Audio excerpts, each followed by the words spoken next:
Assalamualaikum warahmatullahi wabarakatuh. Halo Adikara, selamat datang di Bashken, bahas Ankara asyik dan entertain. Nah, kali ini bersama saya Naura Arifah yang akan memandu acara keren kali ini. Nah, alhamdulillah banget nih teman-teman, kali ini kita kedatangan bintang tamu yang super duper keren. Konon katanya, tapi bukan katanya lagi sih, tapi faktanya beliau kerap kali disapa sebagai kakak asuhnya mahasiswa yang ada di sini, terutama pelajar Indonesia yang ada di wilayah Turki sendiri. Siapa lagi kalau bukan Bapak Lalu Muhammad Iqbal, Duta Besar Republik Indonesia untuk Turki. Halo Bapak, Halo. Selamat pagi. Halo, selamat pagi. Apa kabar Pak? Ini kan judulnya entertaining ya, Iya. entertainment ya. Iya. Jadi harus entertaining Harus jawabannya. entertain nih jawabannya. Berat nih, bagian yang berat. Oke deh Pak, kalau gitu untuk memulai kali ini kita udah kumpulin nih pertanyaan-pertanyaan. Kali ini kita pengen tahu seorang Bapak Lalu Muhammad Iqbal di balik layar KBRI Ankara itu seperti apa sih? Nah, kita sangat yakin bahwa banyak sekali pembelajaran yang akan kita dapatkan dari cerita perjuangan Bapak sampai pada akhirnya bisa berada pada titik sekarang ini. Nah, untuk itu kita sudah mengumpulkan beberapa pertanyaan nih Pak yang ada di kartu sini. Jadi konsepnya kali ini kita akan buka kartu. Jadi ini edisi kepo nih ya. Iya, edisi kepo, mahasiswa kepo tentang Pak Dubes. Iya, jadi di sini kita ada kartu-kartu yang bakal kita tanya ke Bapak. Oke. Oke, kita mulai ya Pak. Pertanyaan pertama, deg-degan nggak Pak? Oke, pertanyaannya nih Pak, apa sih yang akan Bapak lakukan apabila bisa kembali ke umur masa muda? Sebentar lagi udah mau ulang tahun ya Pak ya? Iya, sebentar lagi mau ulang tahun. Saya dulu tuh salah satu yang saya nggak kesampaian, niat saya adalah belajar musik. Wow. Saya suka sekali musik, tetapi nggak pernah dari dulu pingin beli gitar, nggak pernah kebeli tuh gitar. Kenapa tuh? Ya karena nggak punya duitnya gitu. Oh. Jadi banyak prioritasnya lah ya. Oke. Karena waktu itu mau beli buku atau mau beli ini, mau beli ini. Jadi setiap bikin skala prioritas itu selalu gagal itu untuk masuk ke skala prioritas gitu. Oke. Karena keterbatasan kemampuannya juga waktu itu. Padahal pingin banget saya gitar. Waktu di pondok sempat belajar gitar beberapa bulan gitu ya. Tapi karena gitarnya minjem jadi nggak pernah jago-jago gitu gitarnya gitu. Wow, ternyata seorang Bapak Lalu pengen banget belajar gitar. Gitar. Kedua saya karena merantau dari kecil ya, dari umur 14 tahun. Ketika ibu saya meninggal, ayah saya meninggal tahun 2021, ibu saya meninggal tahun 2022 kemarin gitu. Terus itu saya berhari-hari menyimpan kesedihan itu karena saya merasa saya nggak punya kesempatan yang cukup untuk serving beliau directly gitu. Saya mendoakan beliau, mencoba membahagiakan beliau dengan berbagai cara, dengan kemampuan saya. Tapi mengurusi beliau langsung itu gitu loh. Karena dari 14 tahun saya merantau tuh saya nggak pernah balik lagi. Hanya kembali hanya untuk liburan aja, nggak pernah lagi tinggal bersama beliau gitu loh. Dan saya mengharapkan sekali gitu loh. Makanya saya senang banget kalau dulu di Jakarta beliau berkenan datang sebulan gitu. Tapi yang namanya orang kampung ya, terus being di kota gitu juga nggak pernah asik buat beliau, jadi selalu bawaannya pengen pulang lagi. Ya, paling lama dulu 2 minggu di Jakarta gitu. Itu sih 2 hal yang ingin saya lakukan gitu. Kalau saya boleh kembali ke masa muda itu, saya pengen puas-puasin untuk menyenangkan bapak ibu gitu. Wah, masya Allah pesan banget nih untuk kita yang lagi mahasiswa juga merantau di sini di Turki. Oke, kalau gitu Pak, kita lanjut ke pertanyaan kedua. Wow, oke. Apa pegangan utama Bapak dalam menjadi seorang pemimpin? Kalau kamu bisa jadi staf yang baik, kamu bisa jadi pemimpin yang baik. Wow. Jadi kalau bisa jadi bawahan yang baik, kamu pasti bisa jadi pemimpin yang baik. Jadi seorang pemimpin yang baik itu sudah kelihatan bahwa one day dia akan jadi pemimpin yang baik pada saat dia menjadi anak buah, menjadi staf dan sebagainya, itu saatnya gitu. Kedua, menjadi pemimpin itu letakkan kakimu di kakinya orang yang kamu pimpin gitu. Wow. Letakkan kakimu di sepatu orang yang kamu pimpin gitu. Kalau kamu dipimpin dan kamu diperlakukan sesuatu dan kamu sakit hati, ya kamu nggak suka, ya pasti suatu saat kalau kamu jadi pemimpin kamu paham bahwa jangan lakukan itu, karena itu pasti nggak akan disukai oleh mereka yang dipimpin gitu. Ketika kamu jadi pemimpin, kamu baca itu puisinya Sutarjikal Sembari, yang tertusuk padamu berdarah padaku gitu. Wah, dalam banget. Saya selalu ingat itu. Jadi keinginan untuk pada saat kamu pemimpin, ciptakanlah sebanyak mungkin miracle buat orang lain gitu. Wow. Dan believe me bahwa one day Allah akan berikan kamu miracle more than you can expect gitu. Wow. Kamu jadi karena pada saat orang butuh didengarkan, kamu mendengarkan. Pada saat orang butuh dibantu, kamu membantu. Buat kita itu mungkin sesuatu yang kecil, buat dia itu miracle gitu. Wow. Buat dia itu miracle karena itu exactly yang dia butuhkan, yang dia harapkan, dan dia berdoa untuk dapatkan itu. Tiba-tiba dia dapatkan gitu dari kita.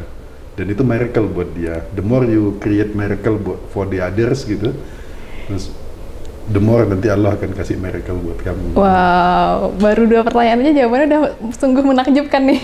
Nggak sabar untuk cari tahu jawaban-jawaban selanjutnya nih. Kalau boleh tahu, Bapak sendiri kan sebelumnya juga sempat sebelum menjadi seorang duta besar, Bapak sebelumnya juga punya jenjang karir, sempat menjadi direktur untuk perlindungan warga negara Indonesia, lalu sebelumnya lagi sempat menjadi bagian dari kekonsuleran di Bucharest, panjang. Dari kalau istilah di tentara itu foot soldier gitu. Jadi dari diplomat yang paling rendah saya kan karir ya, jadi dari awal. Dan saya pada saat saya masuk ke Kementerian Luar Negeri itu exactly tahun itu 98 itu exactly reformasi, krisis. Jadi negara tuh nggak punya uang. Jadi praktis saya masuk sebagai PNS yang tanpa fasilitas, gaji seadanya. Penempatan pertama 0 fasilitas, hanya gaji aja, terima gaji. Jadi saya ngerasain tuh jadi diplomat perjuangan gitu.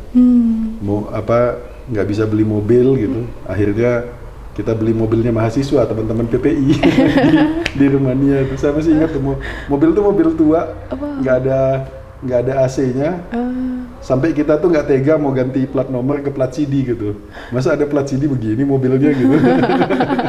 Terus istri saya tuh Ibu, kalau saya ajak pas musim summer kan gitu di sana, kalau naik mobil itu terus di lampu merah berhenti lihat ke mobil sebelah, aduh enaknya dingin gitu.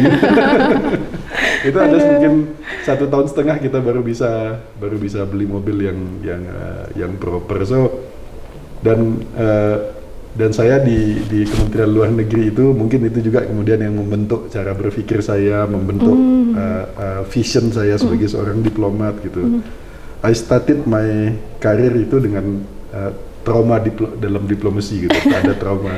Jadi saya pada saat saya muda itu di desa saya lah, kemudian kita kehilangan Cipadan Ligitan dari Malaysia. Jadi kita ada dispute Cipadan Ligitan, kemudian kita kalah dalam dispute itu di Cipadan Ligitan. Kemudian nggak lama setelah itu saya ditugaskan ke tim-tim untuk jajak pendapat, dan saya adalah diplomat terakhir yang ditarik dari tim-tim. Jadi sudah bakar-bakar di tim-tim pada saat itu. Jadi saya segelintir diplomat Indonesia yang menyaksikan hadir di hotel Turismo di Dili, menyaksikan pengumuman bahwa kita kalah dalam referendum dan melihat bendera merah putih itu diturunkan. Gitu. Jadi so traumatik di dalam perjalanan karir saya. Terus saya sampai berjanji I will never see that kind of things again gitu loh. Saya nggak akan pernah membiarkan negara saya jatuh lagi dalam posisi seperti itu. Saya berjanji sama diri saya sendiri gitu loh. Jadi traumatik lah. Wow. Makanya saya coba lakukan yang terbaik yang saya bisa, karena saya nggak mau lihat negara saya mengalami kejatuhan yang seperti itu lagi gitu loh. Wow. Really insightful. Aduh, saya nggak bisa berkata-kata lagi dengan semua jawabannya. Kalau gitu lanjut ke pertanyaan ketiga. Wow, that's good. Apa gaya parenting yang diterapkan oleh orang tua Bapak kepada Bapak, dan seperti apa juga Bapak menerapkannya kepada anak Bapak? Wow. That's two different question. Totally two different question. Saya dibesarkan, ayah saya itu keras. Bukan tentara, tapi pendidikannya itu kayak tentara gitu. Jadi keras, disiplin gitu. Dan lebih dari itu, saya tidak hanya dibesarkan jadi anak, tapi saya dibesarkan jadi anak paling besar.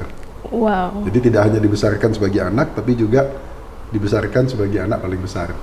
Gitu. Artinya you take all the responsibility ke saudara-saudara, even ke kakak saya yang perempuan. Kakak saya kan perempuan 1 gitu.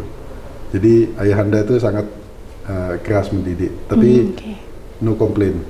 Karena saya merasa apapun saya sekarang itu adalah karena hasil didikan. Hasil didikan ayah. Ayah saya. Sampai ada masa di mana istri saya itu takut punya anak laki-laki. Karena tahu dengar cerita dari saudara-saudara gimana kerasnya bapak didik anaknya. Tapi satu hal yang saya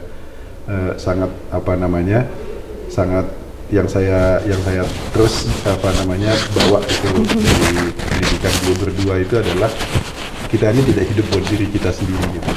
Jadi life is about serving gitu. Serving others. Selalu ada mission gitu, selalu ada yang kita serve dalam hidup kita gitu loh. Dan itu yang selalu ditanamkan oleh bapak ibu itu gitu. Makanya bapak selalu nanya kalau nelpon saya itu, kamu masih ngajar kan? Masih pak gitu. Padahal saya nggak ngajar, nggak punya waktu ngajar. Jadi saya senang tuh kalau diundang seminar, diundang ini gitu, for free gitu. Karena setidaknya saya nggak bohong sama ayah saya gitu. Anggap aja itu sebagai ngajar gitu. Jadi saya niatkan itu buat ngajar. Berbagi gitu. ilmu. Dan generation is changing.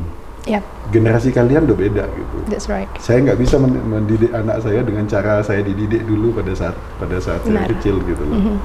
Dan unfortunately nggak ada sekolahan untuk jadi orang tua gitu. That's right. Jadi it's all about trial and error. Trial and error gitu. Jadi saya dan istri saya mencoba mencoba approach ini ke anak saya gitu. If it doesn't work, coba cari pola yang lain. Terus trial and error gitu loh. Kita mencoba pola-pola yang tepat karena ini generasi yang sangat transisional. Jadi we need to learn something that we don't know. We learn something that we don't know gitu. Jadi sometimes error, sometimes juga benar, tapi mudah-mudahan lah. Mudah-mudahan yang penting saya kira dalam mendidik anak itu yang penting adalah expression of affection gitu. Jadi yang penting kita anak-anak itu bisa merasakan bahwa apapun ini pendidikan yang bapak ibumu lakukan kadang-kadang salah, kadang-kadang benar gitu. Tapi itu adalah refleksi kasih sayang yang mendalam kepada sang anak gitu loh. So kalau cara itu the way kita didik mereka itu salah, ya dimaafkan, bapak ibu juga manusia biasa gitu. Bener. Manusia biasa melakukan kesalahan. Kalau benar ya udahlah, bawa itu jadi amal jariah kak. Bapak ibumu nanti bawa itu. Tapi dalam pendidikan itu it takes two to tango kan. Jadi orang tua ikhtiar untuk mencari pola yang tepat mendidik anak. Anak-anak juga ikhtiar bagaimana berbakti dengan menemukan pola berbakti yang mungkin sesuai dengan zamannya. Mungkin anak sekarang dengan anak pada masa saya punya cara berbakti yang beda. Tapi satu hal yang tidak berubah adalah at the end berbakti itu it's about comforting your parents gitu. Buat dia merasa nyaman gitu. Buat dia merasa nyaman. Jadi pilihan katamu dalam berkomunikasi, kamu setuju atau tidak setuju, that's fine gitu. Tapi pilihan kata dalam mengekspresikan itu ke orang tua, kemudian caramu bersikap itu sih yang penting. Jadi kedua belah pihak harus sama-sama belajar, bekerja gitu. sama-sama belajar untuk saling mendidik gitu. Sometimes kadang-kadang sekarang itu the parents learn more from their kids gitu, daripada the kids learn from the parents gitu. Karena zamannya sedang berubah. Iya, benar sekali. Wow, benar banget. Pada akhirnya yang perlu belajar bukan hanya menjadi orang tua, tapi juga kita harus belajar bagaimana cara menjadi anak yang berbakti juga untuk orang tua kita di saat belajar. Ya, di saat orang tua kita juga sedang berusaha. Karena kita orang tua ataupun kita pun adalah sama-sama manusia yang kadang-kadang punya kesalahan dan ya. Nggak ada formula yang definitif sih gitu. Benar sekali. Nggak ada buku panduan paling tepat untuk menjalani hidup ya Pak ya. Cuman ada buku panduan untuk memberi nama anak aja gitu. Tapi setelah memberi nama it's another 30-40 years kan panjang itu. Jadi ya itu aja kerendahan hati dua belah pihak untuk sama-sama belajar gitu. Wow, oke. Kita lanjut ke pertanyaan selanjutnya. Oke. Apa sih yang mendorong Bapak untuk terlibat dalam diplomasi dan hubungan internasional? Awalnya it has nothing about my passion gitu. Oke. Saya nggak pernah bercita-cita jadi diplomat. Wow. Jadi waktu kecil cita-cita saya jadi sopir bis malam. Gitu. Really? Saya pengagum sopir bis malam. Kenapa tuh, Pak? Kalau saya naik bis malam itu saya suka duduk di belakang sopir dan saya mengagumi luar biasa. Zaman dulu kan bis itu setirnya belum pakai power steering, tapi masih pakai steering by power gitu kan. Itu gede gitu, berat. Kemudian suaranya jes gitu. Oh, malah semalam suntuk, dia nggak tidur. Jadi saya membayangkan ada seseorang yang berkorban semalam suntuk nggak tidur gitu demi menjaga 40 nyawa, keselamatan 40 nyawa di belakangnya. Aku bilang, saya terobsesi itu. It's the best reflection of leadership gitu. Wow. Jadi saya senang banget di cita-cita itu. Tapi begitu saya masuk pondok berubah.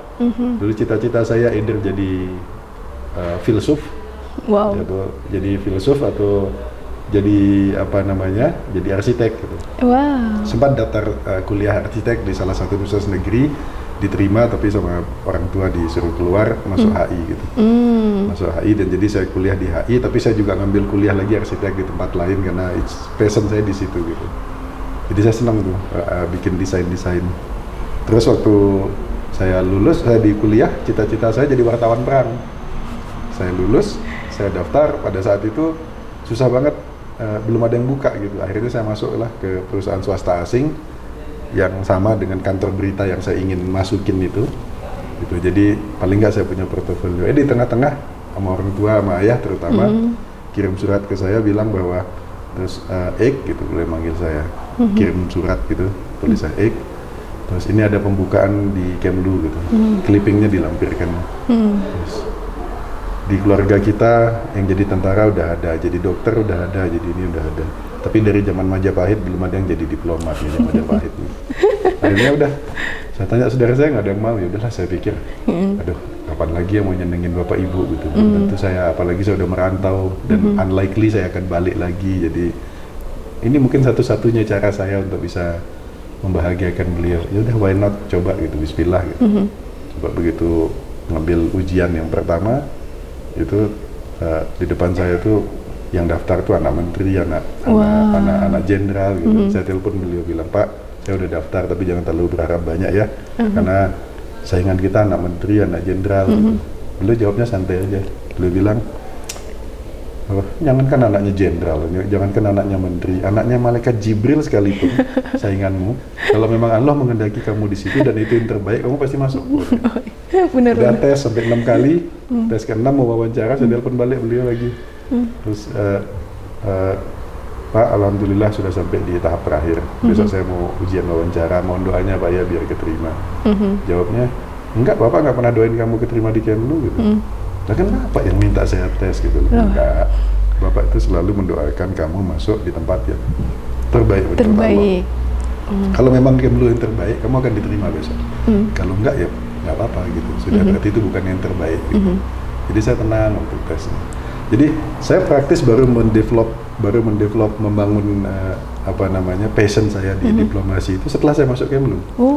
Setelah saya masuk Kemlu. Dan itu tadi dimulai dengan trauma-trauma itu di depan. Itu yang kemudian membuat tekad saya ingin membuat negara saya dihormatin gitu. Saya ingin membuat negara saya terhormat, kira-kira itulah. Jadi disitulah kemudian saya bangun passion. Jadi kadang-kadang passion itu bisa datang dari awal, sebelum kita memilih sesuatu, but bukan tidak mungkin passion itu bisa di-develop. Gitu. Yang susah adalah menemukan reason. Saya punya reason untuk develop passion itu. Kenapa saya ingin bahagiakan orang tua saya? Dan saya sudah di sini sekarang. So saya harus lakukan yang terbaik di sini. Karena saya yakin orang tua saya nggak akan cukup senang melihat saya cuma jadi mediocre gitu, sekedar jadi diplomat. He wanted me to contribute my best untuk negara saya gitu. Jadi saya disitulah saya develop saya develop passion saya, mulai saya ambil S2, S3 gitu. Wow, pada akhirnya berangkat dari satu tangga ke tangga lainnya ya Pak ya? Iya. Saya percaya passion itu bisa di-develop. Sama dengan cinta itu bisa dibangun, bisa dibangun. Jadi nggak usah terlalu mendewakan cinta gitu. Aduh. Tadi Bapak sempat mention kalau misalnya Bapak sempat berkuliah di hubungan internasional. Menurut yang saya baca, Bapak juga pernah berkuliah di sejarah dan arsitektur. Jadi Bapak kuliah 3 jurusan dalam waktu satu yang bersamaan. Saya kan anak pondok gitu. Wow. Saya biasa di pondok biasa bangun dari 3:30, baru tidur lagi jam 1. Wow. Apalagi jadi mudabir gitu, jadi pengurus kan. Jadi pengurus gitu. Mereka semua orang udah tidur, kita baru tidur. Sebelum orang bangun, kita udah bangun gitu kan. Itu nature kita tiap hari. Selama 4 tahun. Selama 4 tahun. Begitu masuk di kuliah, lah cuman 4 mata kuliah, 1 mata kuliah cuman 2 jam, ngapain lagi gitu. Saya bikin kelompok studi. Ternyata kosong juga, waktu masih banyak gitu. Kosong banyak waktu. Kuliah lah. Saya passionate banget, kayaknya nih HI saya nggak akan bisa maksimal kalau nggak saya paham sejarah gitu. Udah saya kuliah sejarah gitu. Terus tapi saya passionate banget di arsitek. Sebenarnya passion saya itu kan arsitek. Ya udah kuliah di arsitek juga gitu. Ternyata juga masih bisa menjalankan semua aktivitas, masih bisa aktif, masih bisa demo, masih bisa semua. Ternyata waktu banyak banget dan Jogja waktu itu kan easy banget untuk bergerak dari satu tempat ke tempat lain gitu loh. Jangan kalau muda tuh jangan terlalu banyak punya waktu luang, nggak produktif, nggak bagus kalau anak muda punya terlalu banyak waktu luang karena energimu sedang besar-besarnya, sedang tinggi-tingginya energimu.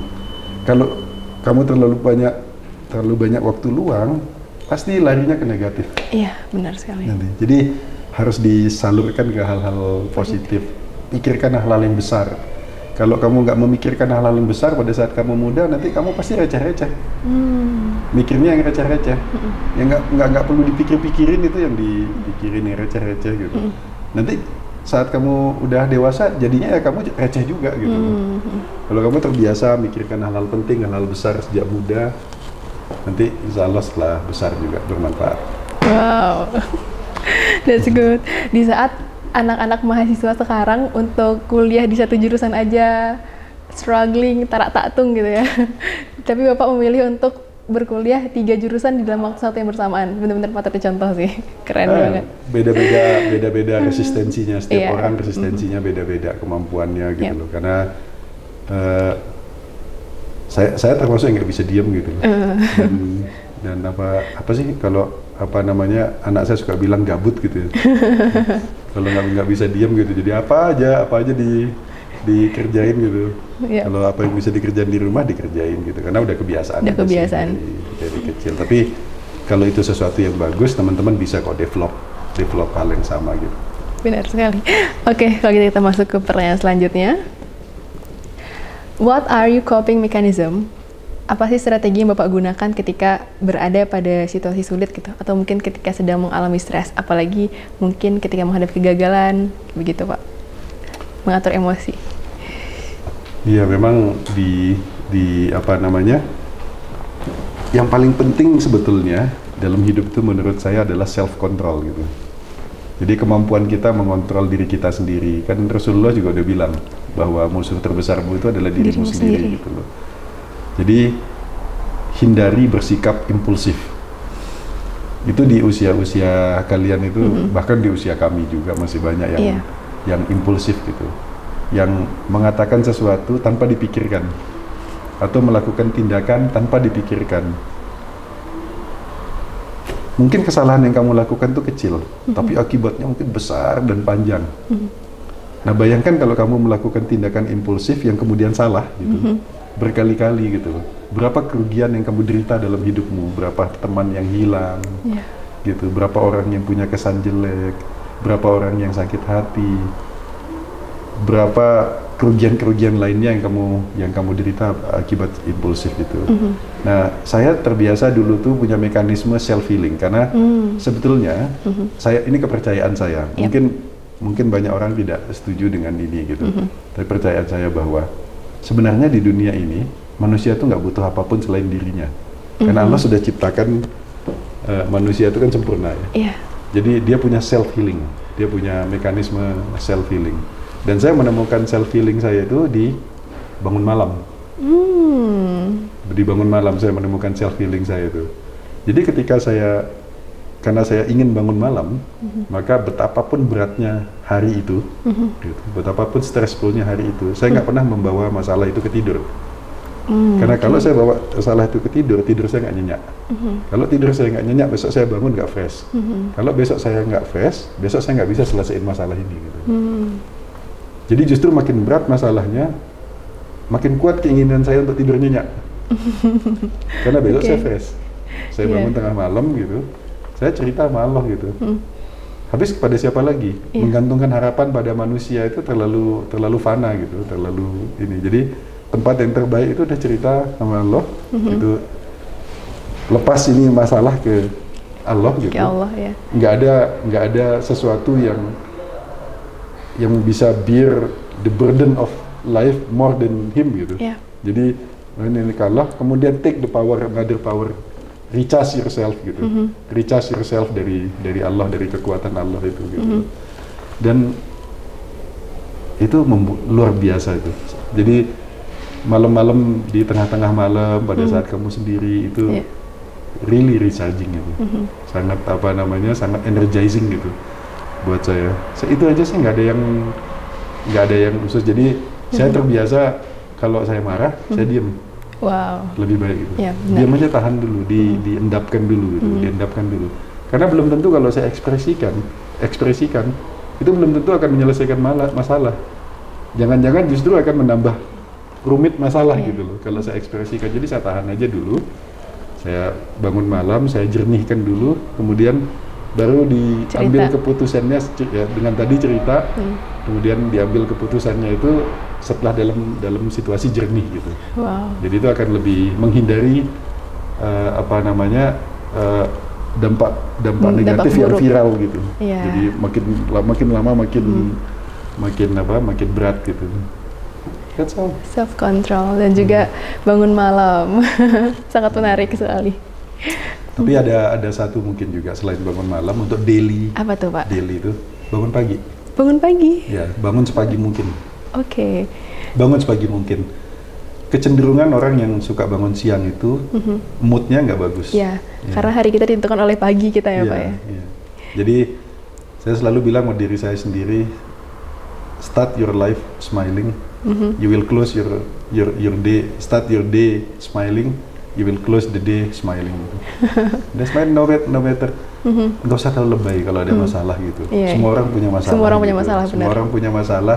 Nggak usah terlalu lebay kalau ada masalah, seakan-akan kamu orang yang paling berat masalahnya di dunia ini gitu. Orang lain banyak yang masalahnya lebih berat. So take it easy. Take it easy. Dan yakin aja bahwa kamu bisa cari solusi, asal kamu bisa kontrol dirimu. Sebagian besar masalah itu tidak selesai karena diri kita, bukan karena masalahnya sendiri. Benar. Iya benar. Karena apapun masalah yang kita hadapin itu Allah sudah pasti menjamin bahwa kita bisa melewati hal tersebut. La yukallifullahu nafsan illa wus'aha gitu. Jadi nggak akan Allah tuh ngasih cobaan yang lebih berat gitu. Kalau kamu lihat ada orang-orang yang berhasil, kuat, sukses itu, it doesn't mean they don't have problem gitu. They do have problem gitu. Tapi mereka nggak cerita-cerita, nggak ngumbar-ngumbar masalahnya. Kemudian mereka nggak lebay dengan masalah-masalah kecil dibesar-besarkan. Itu yang membuat dia jadi orang besar. Wow. benar. Tadi Bapak bilang bangun malam dan juga bangun sepagi mungkin. Jadi Bapak punya waktu tidur berapa lama, Pak? Saya tidur dari dulu sejak saya di pondok tuh 4 jam sehari. 4 jam sehari? Ya, itu normal. Kalau 5 jam tuh itu segar banget bangunnya. Wow. Segar banget. Kalau 3 jam ya nyolong-nyolong, nanti siang tidur dikit gitu. Wow. Tapi sleep is about quality. It's not about quantity gitu. It's about quality of sleep gitu. Jadi make sure kamu dapat quality of sleep yang bagus. Jangan bawa masalah ke tidur. Kemudian matiin lampu segelap mungkin. Jauhkan elektronik gitu. Jauhkan elektronik, baca doa gitu. Ini nggak anak-anak sekarang. Tidurnya aja sama HP. Sama HP, kabel di mana-mana, sebelahnya laptop gitu. Dan ambil posisi yang paling sempurna untuk tidur gitu.